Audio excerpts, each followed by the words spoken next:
Hariom. Online Sanskrit कक्षा में आप सभी का हार्दिक स्वागत है। 11वीं कक्षा से जो भी छात्र छात्राएँ 12वीं कक्षा में प्रमोट होकर गए हैं, वो सभी संस्कृत के विद्यार्थी ये ध्यान देंगे कि उनकी जो संस्कृत की जो पुस्तक है उसका नाम है शाश्वती भाग 2। शाश्वती भाग 1 आप लोगों ने इसके पहली कक्षा में पढ़ा है, 11वीं क्लास में आप लोगों ने पढ़ा था। और शाश्वती भाग 2 जो पुस्तक है उसे हम लोग पढ़ेंगे 12वीं कक्षा में। तो उस पाठ का जो शाश्वती पुस्तक का जो पहला पाठ है, प्रथमः पाठः, उसका नाम है विद्ययामृतमश्नुते। विद्ययामृतमश्नुते, विद्या से अमृत की प्राप्ति होती है।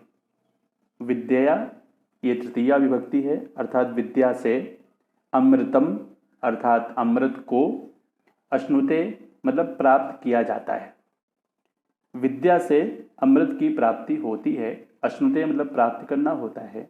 इसीलिए इस पाठ का नाम रखा गया है विद्ययामृतमश्नुते। और इस पाठ में क्या हम लोगों को पढ़ना है वो संक्षिप्त रूप से यहाँ पे बताया गया है आपको। इसमें लगभग 7 मंत्र हैं और ये 7 मंत्र कहाँ से लिए गए हैं, इनको क्या कहते हैं, ये सारी चीज़ें आपको इसमें बताते हैं। तो देखो, प्रस्तुत पाठ ईशावास्योपनिषद से संकलित है। ये जो प्रस्तुत पाठ है एक उपनिषद है। उपनिषद 108 होते हैं, उसमें एक उपनिषद है जिसका नाम है ईशावास्योपनिषद। तो ये जो पाठ है ये उस उपनिषद से लिया गया है, अर्थात उस उपनिषद में 18 मंत्र हैं और उन 18 मंत्रों से 7 मंत्रों का संकलन यहाँ पे किया गया है, जो कि विद्यार्थियों के लिए बहुत आवश्यक है। तो इसका अर्थ क्या होता है बता रहे हैं। ईशावास्यम पद से आरंभ होने के कारण इसे ईशावास्योपनिषद की संज्ञा दी गई है, अर्थात इसका नाम रखा गया है। यह उपनिषद यजुर्वेद की माध्यन्दिन एवं काण्व संहिता का 40वां अध्याय है, जिसमें 18 मंत्र हैं। और यह उपनिषद कहाँ से लिया गया है तो बता रहे हैं यजुर्वेद है। जैसा आप लोग जानते हैं, हम लोगों ने प्रथम वर्ष में पढ़ा था, वेद 4 होते हैं। यजुर्वेद होता है, पहला ऋग्वेद है, फिर यजुर्वेद है, फिर सामवेद है, फिर अथर्ववेद है। 4 वेद हैं। उसमें से दूसरा वेद है ऋग्वेद, दूसरा वेद है यजुर्वेद। तो उस यजुर्वेद में 40 अध्याय हैं। तो जो 40वां अध्याय होता है वो उपनिषद का होता है, इसलिए उसको वेदांत भी कहते हैं। 40वें अध्याय अथवा जो भी किसी भी वेद का जो अंतिम अध्याय होता है वो उपनिषद होता है, इसीलिए उस उपनिषद भाग को वेदांत भी कहते हैं, अर्थात वेद का अंत, अर्थात वेद का अंत वेदांत। तो वेद के अंतिम अध्याय जो है उसे उपनिषद संज्ञा से अभिहित किया गया है। तो यजुर्वेद की 2 शाखाएं हैं, एक माध्यान्दिन शाखा है और एक काण्व शाखा है, जिसे काण्व संहिता कहते हैं, है ना।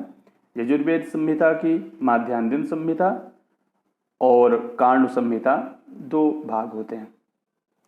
तो इसमें 40वां अध्याय है जिसमें 18 मंत्र हैं।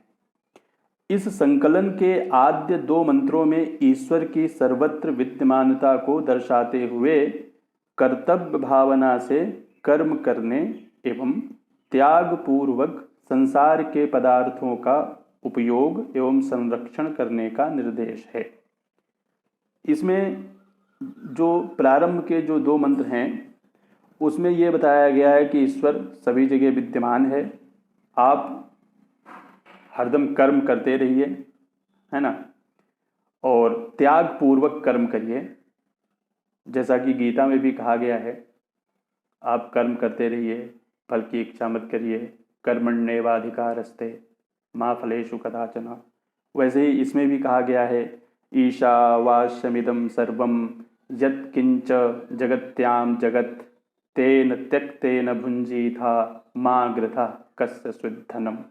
इसकी व्याख्या हम लोग आगे पढ़ेंगे। तो इसमें यही कहा गया है कि त्याग पूर्वक संसार के पदार्थों का उपयोग एवं संरक्षण करने का निर्देश है। आत्मस्वरूप ईश्वर की व्यापकता को जो लोग स्वीकार नहीं करते हैं उनके अज्ञान को तृतीय मंत्र में दर्शाया गया है। और तीसरे मंत्र में जो व्याख्या की गई है, जो आत्मस्वरूप ईश्वर है, ईश्वर को आत्मस्वरूप कहा गया है क्योंकि वो सभी आत्मा में, सभी प्राणियों की आत्मा के रूप में वो अवस्थित है। तो आत्मस्वरूप ईश्वर की जो व्यापकता है उसको जो लोग स्वीकार नहीं करते हैं उनको अज्ञानी की संज्ञा दी गई है और उस अज्ञान को तृतीय मंत्र में दर्शाया गया है। चतुर्थ मंत्र में चैतन्य स्वरूप स्वयं प्रकाश एवं विभू सर्वव्यापक आत्म तत्व का निरूपण है। चौथे मंत्र में क्या है?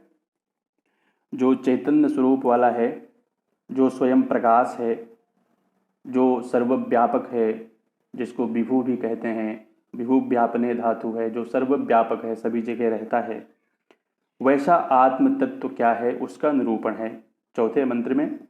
पंचम एवं षष्ठ मंत्रों में अविद्या अर्थात व्यावहारिक ज्ञान एवं विद्या अर्थात आध्यात्मिक ज्ञान पर सूक्ष्म चिंतन निहित है।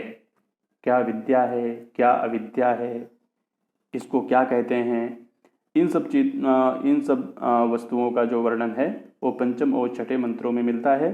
अंतिम मंत्र व्यवहारिक ज्ञान से लौकिक अभ्युदय एवं अध्यात्म ज्ञान से अमरता की प्राप्ति को बतलाता है।